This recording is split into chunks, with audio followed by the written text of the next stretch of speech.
Hello everyone. Tonight we're going to explore the long road from dreaming of going to space to achieving it. This encompasses multiple dimensions: science, history, technology, engineering, politics. We have a lot to explore. So please make yourself comfortable. You can close your eyes at any time if you wish to, because we are taking off right now on this journey. It would be tempting to start the history of spaceflight or space exploration in the 20th century, because this is when it became reality. But if we look at it from a distance, going to space in the 20th century was only possible thanks to discoveries and concepts that appeared long before. Not just scientific fields like physics, mathematics, or chemistry.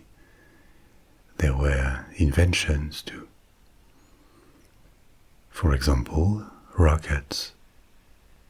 The first rockets that could fly high enough to get to space were missiles, the V-2 model, first launched in Germany in 1942 during the Second World War. And the first rocket to launch something into space was used in 1957, the Soviet rocket that launched Sputnik, the first artificial satellite. But before that, the creation of self-propelled objects had begun centuries before. The earliest records of rockets we have come from China in the 13th century, when fire arrows using gunpowder as a propellant were used. Gunpowder was used to make fireworks and weapons. The Chinese designed different types of launchers using gunpowder that could launch up to dozens of projectiles at once. Some were stationary, others were portable, and made using basketry. This Chinese fire arrow spread out of China, especially due to Mongol conquests. The Mongols had adopted the concept, and they disseminated it all across Asia to Korea, India, the Middle East, and finally Europe. During the late European Middle Ages, the existence of rockets as a kind of weapon was known across the ancient world, but it doesn't mean they were frequent at all. Gunpowder was expensive, dangerous to manipulate, and its use went more to the development of guns rather than rockets that were not precise and not necessarily very cost-effective, because they used up a lot of powder for the impact they made on the battlefield. It seems rockets remained more a psychological weapon than what that really made a difference. A bit like early artillery, the first medieval guns were more notable for the noise they made and the apparent threat they represented, rather than their real destructive power. They were too imprecise and had a too short range to really be practical, and rockets tended to have the same problem. So the use of rockets as weapons declined or did not take off, even though they were not forgotten. A big limitation to the range and payload of rockets was that their casing was made of wood or woven like a basket, not a very resistant material, and this limited the quantity of powder they could contain. This casing also easily changed shape or broke after launch, meaning that targeting something with a rocket was almost impossible.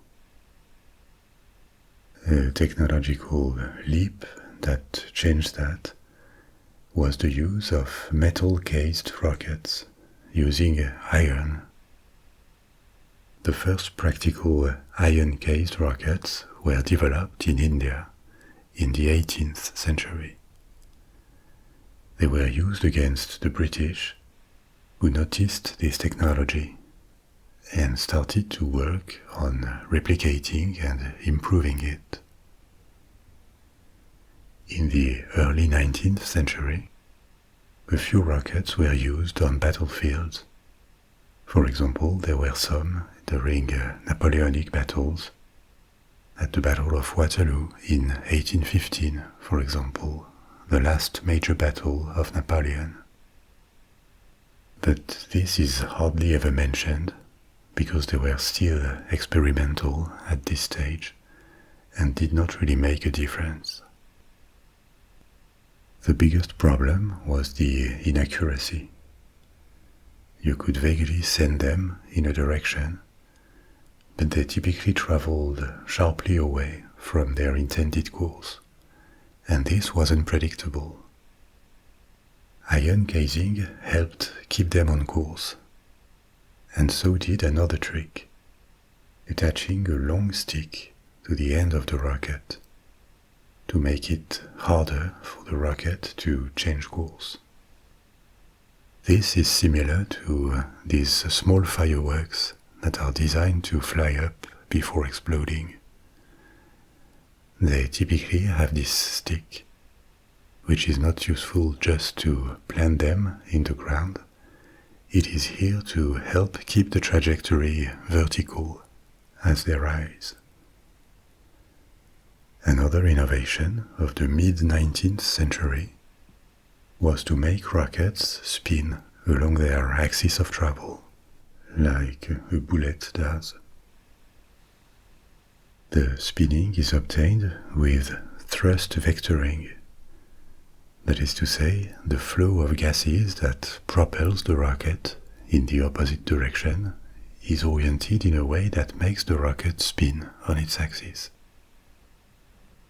And this greatly improved accuracy, because the spinning makes the projectile stay on course, and it removed the need for a stick. The interest in rockets changed nature at the beginning of the 20th century. Until this point, they had been thought of essentially as weapons, or more anecdotically as entertainment with fireworks. The idea that rockets could also be vehicles was fueled by an interest in the concept of going to space at the time. The ground had been prepared by the belief in scientific progress, which seemed vindicated by plenty of innovations and discoveries. The early 20th century was a time when people realized that things that seemed impossible a century earlier, or even just a generation earlier, were actually happening. Automobiles were becoming common. Aircrafts heavier than air could fly. Electricity-powered lighting and engines. Long-distance communication by telegraph and telephone was now relatively common. So, however complicated it sounded, nothing seemed impossible, at least to some. The interest in space had been fueled by science fiction writers, too, like Jules Verne and H.G. Wells. And in some countries, there was a small but significant movement around the idea that the future of mankind might be beyond the limits of Earth. This movement, called Cosmism, was particularly strong in Russia, with several professors, inventors, or scientists who entertained the idea of space travel. The most prominent of them became probably Konstantin Tsiolkovsky, a professor and scientist who spent most of his life as a recluse, far from the centers of learning. But he still established theories and principles that would be very important later in the development of spaceflight. He imagined, 60 years before they became real, rockets going to space, and he drew basic designs for them. He also thought of space stations that would float in space, in orbit, of airlocks for exiting a spacecraft into the vacuum of space. He even thought of closed-cycle biological systems to provide food and oxygen for space colonies. All these things that are now real, or in everyone's minds when it comes to space exploration, were first imagined, or at least first written about, by Tsiolkovsky around the turn of the 20th century. And he wasn't just a dreamer, he was also a real physicist and mathematician, and he left a mathematical equation that describes the motion of vehicles that follow the basic principle of a rocket, using thrust by expelling part of their mass with high velocity. The credit for this equation is disputed, because it was independently discovered, derived, by several mathematicians of the 19th and early 20th century, each of them rediscovering it independently. But Tsiolkovsky published his equation in 1903 and is often credited for it. At first he was unknown beyond Russia, but his work gained interest internationally in the 1920s, and in the following decades he was increasingly recognized as one of the greatest minds behind the development of spaceflight, even though his work on this was all theoretical, and he never built a rocket himself. It is even suggested sometimes that he may have elaborated all this as an intellectual exercise, without really thinking it would be applied one day. Tsiolkovsky was not alone among the pioneers of rocketry in the first half of the 20th century. Other names include Robert Goddard, an American engineer and physicist, who is credited with creating and building the first liquid fuel rocket, using liquid fuel instead of solid powder, which turned out to be much more efficient. We will see that later. There were also Robert Esnault-Pelterie, a Frenchman who also independently derived Tsiolkovsky's equation, did basic calculations about the energy required to make round trips to the moon and planets, and he also proposed the use of atomic power to power a jet drive. Or a German physicist, Hermann Oberth, who also made major theoretical contributions and had among his students Max Valier, who created the first large-scale experimental rocket program in association with Fritz von Opel. This program existed in the interwar period in the 1920s and 1930s, and it achieved speed records for ground and rail vehicles propelled by rocket engines, and it also designed the world's first rocket plane in 1929. Another of his students was Wernher von Braun, a German and later American engineer who led the development of rocket technology in Nazi Germany, and later became a pioneer of rocket and space technology in America. It happened because at the end of the Second World War, hundreds of German scientists, engineers and technicians were taken in by the United States to become government employees, despite the involvement of some of them in the Nazi regime, because their know-how in different fields, including rocketry and aerospace, was seen as of strategic importance to America, and also to avoid that they fell into Soviet hands, because in 1945 it was already obvious that the US-USSR rivalry was going to be a thing. But we will also come back to this later, when I tell you about the space race during the Cold War. This program to take in German scientists was called Operation Paperclip, and Wernher von Braun was its most prominent figure. He would play a crucial role in America in the development of ballistic missiles, and after 1960 as the architect of the rocket that sent the Apollo spacecraft to the moon, the Saturn V rocket. He was not alone in this, obviously.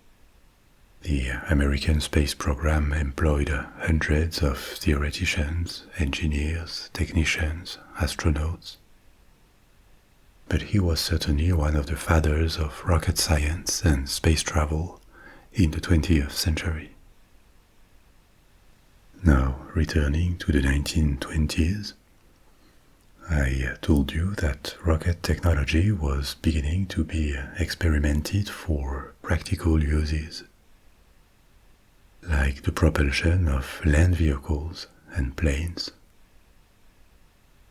A pivotal change happened with liquid-fueled rocket engines, which were first introduced by Robert Goddard in 1926. Until then, rockets worked with solid fuel, explosive powder. The advantage of liquid fuel is that the flow of combustion gases can be better controlled and modulated.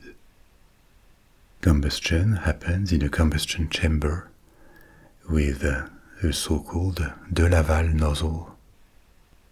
What is it? A de Laval nozzle is a tube, pinched in the middle, so it has the shape of an hourglass. And the advantage of this shape is that combustion gases are accelerated and directed as they go through the nozzle.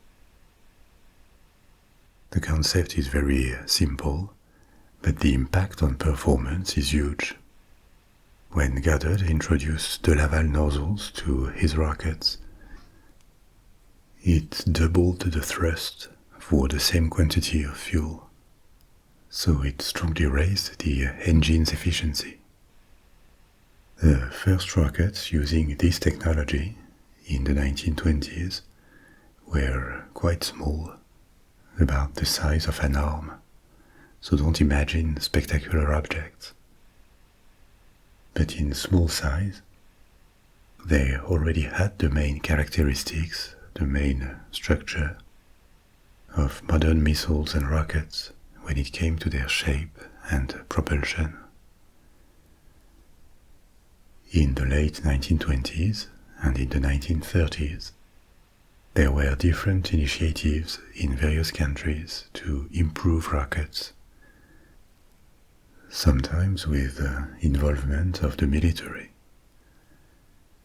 One country where it led to practical weapons being developed and mass-produced was the USSR. In 1938 and 1939, a weapon system called the Katyusha rocket launcher was developed and began to be produced. The Katyusha was, and still is, a type of rocket artillery with multiple rockets mounted on launch rails on a truck.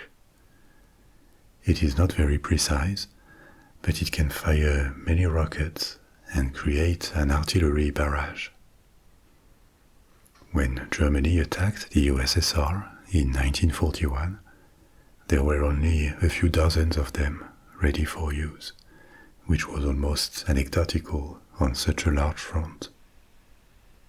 But during the war, the Soviets made more and more of them, and manufactured 10,000 of these trucks with millions of rockets. This was by far the most significant usage of rockets as a land weapon during the war. Katyusha rockets were basic and had a range of a few miles at most. Perfect accuracy was not the point of them. They were designed to be mass-produced and used in large numbers. But as the war went on, in Germany, major breakthroughs took place in the building of powerful, longer-range rockets. The Germans had an ambitious program in that field, and they made several prototypes since the 1930s. And they eventually conceived a ballistic missile that was tested in 1942 and 1943 before being mass-produced, the V2 rocket. The V2 was groundbreaking at the time, technically. It had a range of up to 200 miles, that's about 300 kilometers. It was supersonic, which made it way faster than any aircraft, and it followed a bell-shaped trajectory. The V2 rose up to an altitude of up to 50 miles, way higher than aircrafts could in the 1940s. And it could even reach more than 120 miles up in the air if it was launched vertically, which it was during test flights. And this is how it became the first man-made object to reach space. But, by the way, what does it mean to reach space? Where does space begin? The edge of space, the separation between the atmosphere and space, is not easy to determine. There is no clear boundary between airspace and outer space. Different governments, and especially those with a large air force and a space program, resist the definition of a strict boundary for strategic reasons. Outer space does not belong to anyone, whereas countries have rights over their airspace. At this point, there is no generally admitted altitude where space begins. But for practical reasons, to distinguish aeronautics and astronautics, that is to say, activities that take place respectively in the air and in space, there is a convention called the Kármán line that fixes it at 100 kilometers or 62 miles above sea level. Not that anything changes at 62 miles. You know that the atmosphere thins up, it becomes less and less dense as you go up toward space. Its most outer layer is called the exosphere, in which there are barely traces of gas. But this exosphere extends up to 10,000 kilometers, 6,200 miles above sea level. Below the exosphere, there is the thermosphere, between 85 and 690 kilometers above sea level. This altitude is generally considered to be space. For example, the International Space Station, the ISS, is 400 kilometers above sea level, right in the middle of the thermosphere, and it is agreed that it is in space. But technically, it has not entirely left Earth's atmosphere behind. So this Kármán line, at 100 kilometers, well below the ISS, which is at 400, is just a convention. For comparison, the V2 reached almost 200 kilometers of altitude, or 120 miles, twice this limit, and halfway to the altitude of the ISS, which is why it is agreed that it went to space. This missile was a technological wonder at the time of its conception, and it was already similar to most modern rockets. It had a turbopump, that is to say, a pump that injects fuel at high pressure into a combustion chamber. It had a guidance system. There were rudders on the tail fins that were controlled electronically, and various other features of modern missiles and rockets. Despite the technical prowess, it was not a weapon that made much difference in the war. The V2 carried an explosive load of about 1 ton, and it was complex and expensive to make. Spending all this material and work time for a single explosion of 1 ton of bomb was not cost-effective at all. A single strategic bomber would carry several tons of bomb in a raid, and it was reusable. The V2 was not precise enough to be used against military targets, so it was used as a strategic bombing weapon and a terror weapon, made to impress and scare civilian population. Hundreds were launched, especially on Belgium, England and France. But even though it caused destructions, the damage remained too marginal to change anything. And when this V2 campaign took place, in 1944 essentially, it was already clear that Germany had lost the war, so it did not make the Allies doubt at all. So the V2 did not affect the course of the Second World War, but its potential as a missile had been noticed, and when Allied forces entered Germany, the Americans, the Russians and the British raced to capture as many personnel and blueprints as they could from the German rocket program. They all got things, but the US took the lion's share with hundreds of rocket scientists and technicians that were taken to America in this Operation Paperclip I mentioned before. I told you all this because after World War II, the space race would really begin and build on all the decades we went through, from the concept of going to space with rockets that appeared in the late 19th century, to the spacecraft and rocket designs imagined by Tsiolkovsky and others, the modelizations made by mathematicians and engineers, the innovations of Goddard and von Braun. And with the end of the Second World War, a new geopolitical situation had replaced the old order. The US and the Soviet Union came out of the war as two superpowers and had also two completely opposite social, political, and economic models. The rivalry and the animosity between the two would materialize in many fields, including space. That became a strategic area where both would try to demonstrate they were scientifically and technically and even humanly superior. Space exploration was, and still is, an extremely complex field.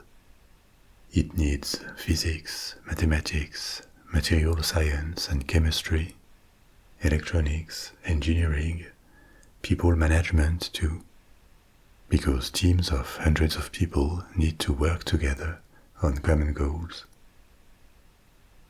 It requires perfection, and it is very unforgiving. A single error of calculation or a technical flaw will make everything fail. It also requires individual courage and dedication. It builds on discoveries and techniques that were obtained after centuries of technical progress.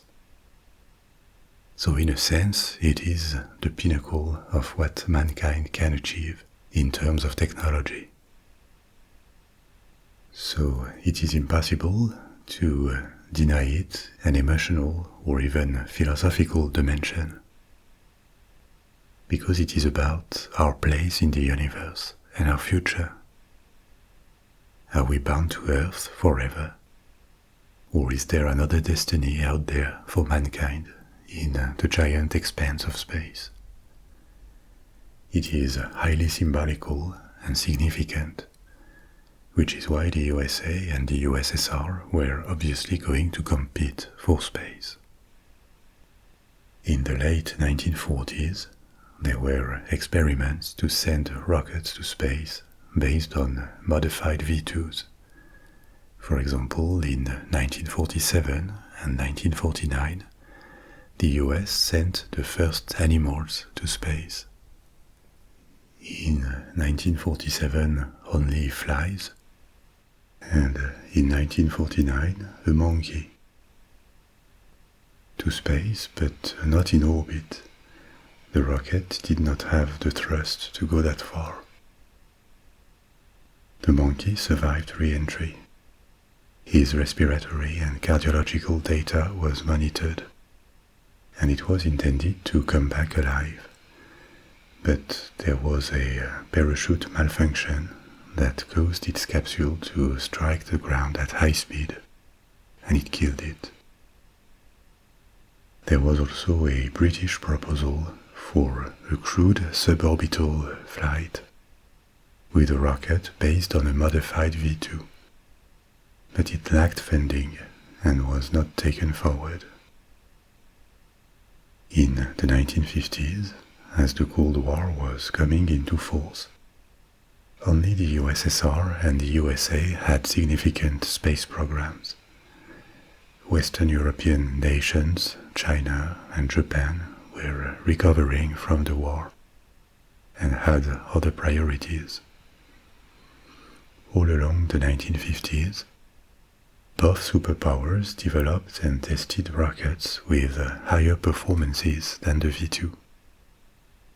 Rockets that would be able to reach an orbit around Earth, a high enough altitude where objects would stay up for some time, instead of falling back. In other words, artificial satellites. You know that an orbit is not necessarily stable. An object may revolve many times around Earth, but if it is not far enough from it, it will tend to descend over time and eventually fall down to the ground. Under 200 kilometers or 120 miles, an orbit is considered unstable because of atmospheric drag. Even though the atmosphere is not very dense at this altitude, it still affects the object over time, and eventually it will make it fall down. A more standard altitude for a sustainable low orbit is around 350 kilometers. For example, the first American satellite, Explorer 1, launched in 1958, was placed on an orbit at 358 kilometers. That's 222 miles. And it stayed in orbit for 12 years before its re-entry in 1970 over the Pacific Ocean.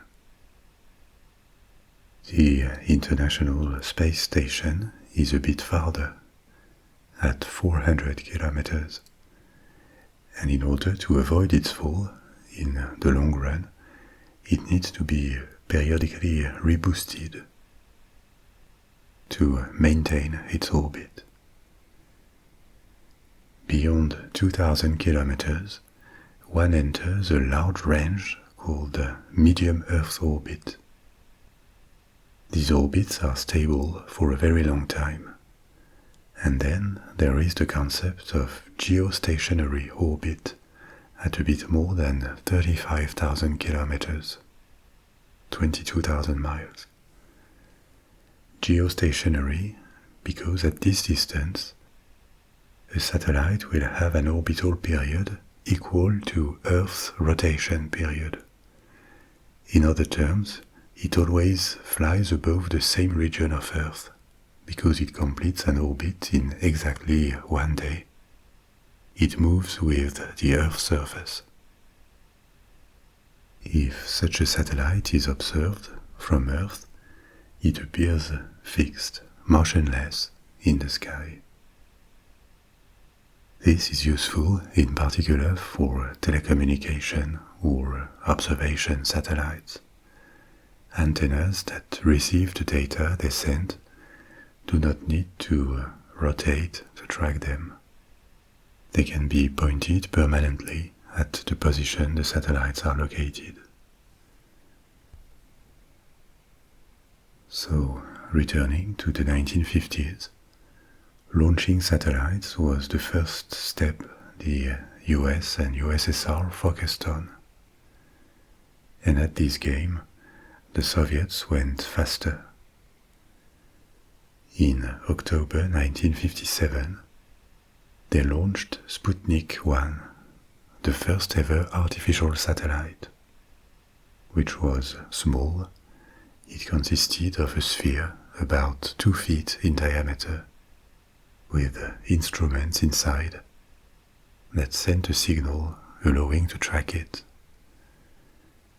Sputnik was on an elliptical orbit that was unstable, and it stayed up only for a few weeks, but it still allowed to collect precious information, such as estimating the density of the atmosphere in the layers it went through, by observing the drag gases had on it.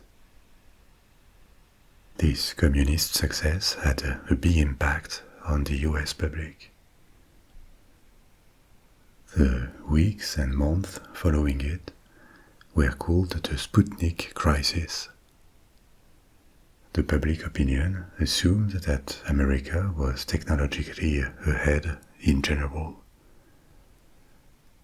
In fact, the assumption that America was ahead was certainly correct in many fields of technology, from electronics to aerospace.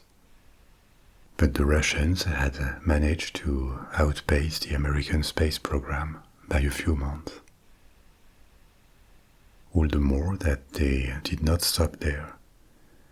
A month after Sputnik 1, they sent Sputnik 2, the first to carry a living animal into orbit, a dog named Laika. 3 months after that, the US sent Explorer 1, the first American satellite. In 1958, the space race was really on, And in reaction to this initial Soviet success, the US took measures to improve and accelerate its space strategy. NASA was created in 1958 with the responsibility to oversee the nation's civilian space programs. After the first satellite, the next step was to send men in space. These programs were called Mercury in America and Vostok in the USSR. Both developed small spacecrafts to be crewed by one astronaut, or cosmonaut as they were called in Russia, and sent to space by new and more powerful rockets. The Vostok rocket, the Vostok K, made its maiden flight in 1960. It had a height of 31 meters, about 100 feet, and a mass of 280 tons, most of which was fuel. The rockets for the Mercury project, the American counterpart, were from a family of rockets called Atlas. These new rockets of the 1950s and 1960s had different stages. The first stage, the bottom one, contained the most fuel and provided the main effort for liftoff, helped by boosters sometimes, cylinders of fuel attached to the sides of the rocket that separated once they were empty and fell back. After the first stage had consumed its fuel, it also separated, and another engine in the second stage, typically with a lower thrust, kept propelling the vehicle. All of this to deliver into orbit a payload that was only a fraction in mass of the initial rocket, a few tons at most. I remember when I was a kid, I wondered why they used such huge rockets and lost most of them to reach space, when it seemed so much easier to go to space with a kind of aircraft that would take off like a plane and keep rising until it would be in space. Why don't they do that? Obviously there are reasons. A plane only flies because there is air around it. As you go up and the atmosphere loses density, you reach a point where you just cannot keep climbing. And this point is well below the point where you escape Earth's attraction. It is possible to go high in special planes to the point of seeing the Earth's curvature, but not high enough to reach a sustainable orbit. Or at this point, they would need to turn on new engines that would burn a huge quantity of additional fuel to escape Earth's gravitational force. There is no escaping the need to deploy a huge quantity of energy to go to space from the surface of Earth. And rockets with their stages and their aerodynamic shape are the most cost-effective and energy-effective vehicles, even though they get mostly destroyed during their travel. This is why 60 years later they have been improved compared with the Atlas and Vostok families, but they still follow the same principles. Again, the race for the first man in space was won by the Russians. In April 1961, the first man was sent to space, Yuri Gagarin, aboard a Vostok spacecraft that completed one full revolution around Earth in 1 hour and 29 minutes. Gagarin reached a maximum altitude of 300 kilometers or 187 miles. For comparison, you remember the limit of space is at 100 kilometers according to the Kármán line I told you about before, and the ISS is at 400. Gagarin went up to 300. He also did not land inside the capsule, but ejected from the remains of the spacecraft before it touched ground. This was how the mission was conceived. A month later, the Americans followed and sent an astronaut, Alan Shepard, to space in a mission that was arguably more sophisticated than the Soviet mission. Shepard controlled his spacecraft's altitude, and he landed inside it instead of letting it crash and jump with a parachute. But still, the Soviets had taken the trophy of the first man in space, and the name of Gagarin became and remained more famous than Shepard's. These Soviet successes would not last. The USSR went on to send the first woman to space in 1963, Valentina Tereshkova. But this was not a technical achievement, and it had less echo. By the mid-1960s, the US managed to take the lead, and for good this time. They were the first to successfully achieve a space rendezvous. That is to say, to make two spacecrafts arrive at the same orbit and approach to a very close distance. This was way more complicated than it seemed, especially with the limited computing means of the 1960s. It took perfect coordination and involved calculations and very delicate maneuvers. That was in 1965, under an American program of crewed space travels called Gemini. And in 1966, the Gemini program was also the first one to make two crafts dock in space. The Gemini program also established records of long-duration flights, 8 days and 14 days successively in 1965. At the time when the Americans were deploying the Gemini program in 1965-66, the Soviets made no crewed flights and instead focused on the next battle of this competition, going to the moon. Probably the most striking achievement of the 20th century when it comes to spaceflight. In the early 1960s, when manned crafts began to be sent in orbit, it appeared that going to the moon would obviously be the next main challenge. Going to space was a thing, but such a travel raised many other problems.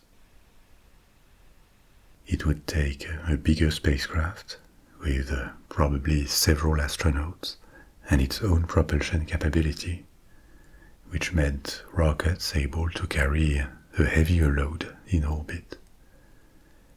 Then astronauts would have to find a place to land on the moon in a separate craft and take off from it to return to Earth. Work on this task began in the early 1960s. In America with the Apollo program and the Saturn V rocket, the largest rocket ever built, and in Russia with the Soyuz program. Soyuz is the name of the space capsule and one of the rockets that launches it. We can speak about Soyuz in the present because the program is ongoing. Since its conception, almost 2,000 Soyuz rockets have taken off. Of course, they have been modernized over the years, and Soyuz spacecrafts are still in use.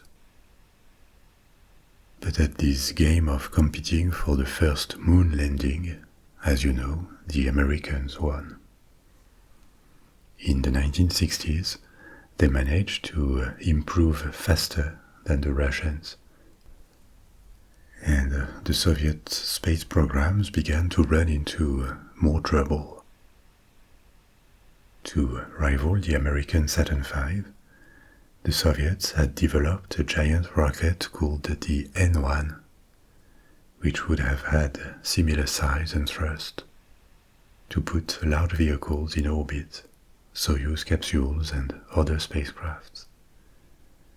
But this rocket suffered several accidents and was ultimately cancelled. The race was intense in the 1960s, and both programs were under pressure, which was certainly a factor behind several accidents, some of them lethal on both sides. In the late 1960s, the Americans were ready to send men to the moon, and the USSR was distanced by several months, if not several years, in that challenge. So the American initiative to reach the moon was Project Apollo, the Apollo program, which benefited from a reliable rocket with the Saturn V.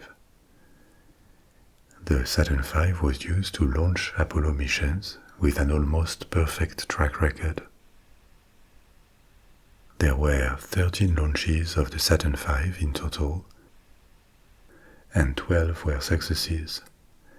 The only failure was the launch of Apollo 6, an uncrewed flight, the last uncrewed flight of the Apollo program.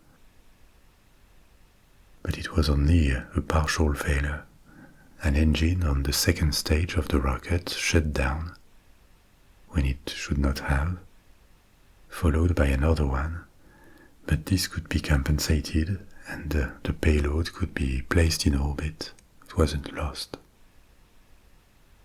After that, the Saturn V was constantly successful until its retirement in 1973. It also served in the 1970s to launch the first American space station, Skylab. The Apollo program comprised 17 missions.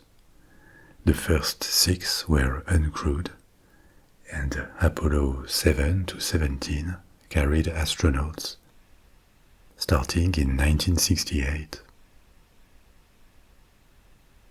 The culmination of this program, or at least the most famous mission, was Apollo 11, the spaceflight that first landed humans on the moon. So how did it work? The Apollo spacecraft was made of 3 parts. There was a command module with a cabin for 3 astronauts, a service module attached to it that provided propulsion and also electricity, water, and oxygen reserves. And the third component was a lunar module, the craft used to descend to the moon and leave it. First, the Saturn V rocket took everything to space, abandoning successively its first stage, its second stage, and finally, when the astronauts were on course to the moon, its third stage. All of the stages had provided propulsion for a segment of the travel. The Apollo spacecraft then needed 3 days of travel until it reached the moon's orbit. All of these steps of Apollo 11 were not a first. They had been tested and rehearsed successfully in previous missions. Once in lunar orbit, 2 of the 3 astronauts moved to the lunar module called Eagle and separated to land on the moon. Each of these different steps required a lot of calculations and piloting skills to land at the right spot, at the right speed. without damaging the module, otherwise the return trip would be impossible. The part of the mission that was really a first was the landing, and it was successful on July 20, 1969. The lunar module landed in the Sea of Tranquility, which is a large flat expanse on the Moon's surface. The two astronauts in the module, Neil Armstrong and Buzz Aldrin, could exit the module in pressurized suits, plant the flag, take samples and pictures, and then prepare for the return trip, which at this point had never been tested in real conditions. For this return trip, the lunar module separated in two. The base served as a platform, and the rest took off from it. It was possible to leave the Moon without too much fuel because of its low gravity. It requires much less energy than escaping the Earth's gravitational pull. The manned part of the lunar module returned in orbit around the Moon. It had a rendezvous with the command module, and through an airlock, Armstrong and Aldrin returned to the cabin, and the Apollo craft turned on its engines to return to Earth. Since they had arrived to the Moon, the rest of the craft, the command module, without its lunar module which had descended, the rest of the craft had completed 30 orbits. So here again you can imagine the complexity of coordinating this rendezvous. In orbit, between two small crafts in a giant void. But it was done, and as it approached Earth, everything except the command module was abandoned for re-entry. On July 24, after more than 8 days in space, the capsule that contained the 3 astronauts, safe and sound, splashed in the Pacific Ocean, and they were successfully rescued. That was a resounding victory for the United States in the space race, at least when it came to spaceflight superiority. The Apollo program went on with several more manned missions to the Moon. Whereas in the Soviet Union, the successive failures of the N-1 rocket made the lunar program unviable and no longer that important now that the Americans had done it. So it was officially abandoned in 1974.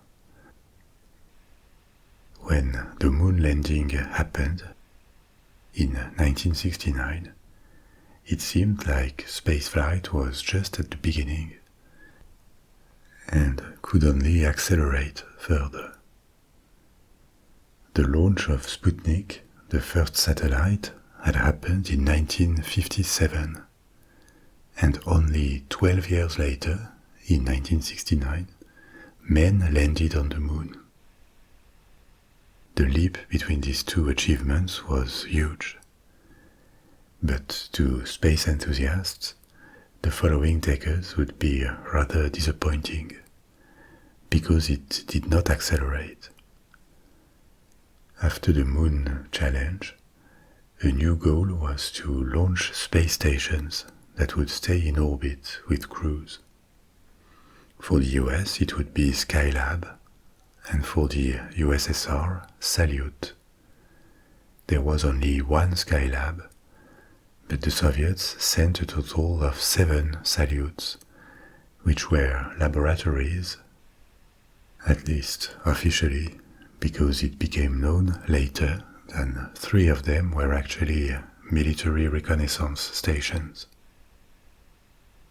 This kind of station with permanent crews were found out to be a bit useless in the 1970s and 80s, because satellites could send information without the complications and the cost of crewed stations. It made sense essentially for scientific research, for space laboratories. And since then, space stations have become essentially research facilities on the influence of zero gravity on people and all sorts of biological and chemical materials, on the exposure to space radiation, and for the development and testing of technologies for spacecraft systems. After Skylab and Salyut, a major station launched by the USSR was Mir, M-I-R, in 1986. It operated in low orbit and was assembled by putting together different sections. Until the ISS, which still operates, Mir was the largest artificial satellite in Earth's orbit. So, in the 70s and 80s, the competition between the US and the USSR did not completely end, but it lost intensity. And the race dimension disappeared. They no longer competed for the same goals. This is probably an important reason behind the slowdown in manned space exploration. Another one being budgetary constraints.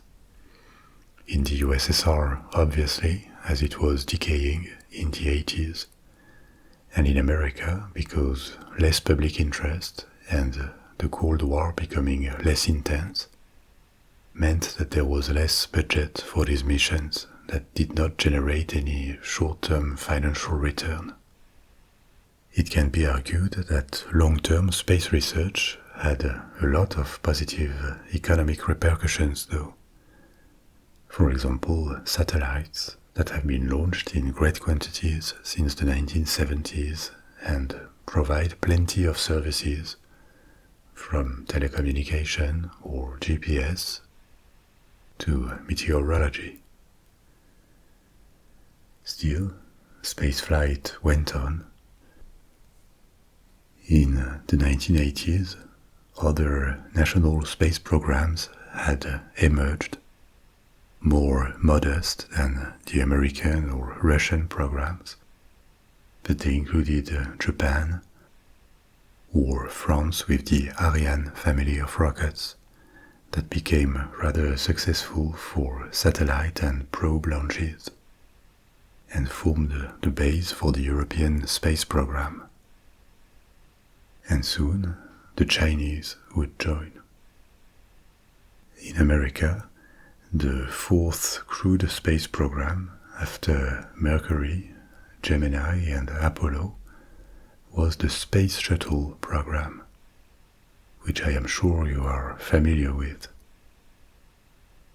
It employed a reusable spacecraft sent into space attached to a disposable external fuel tank and two reusable rocket boosters on the sides.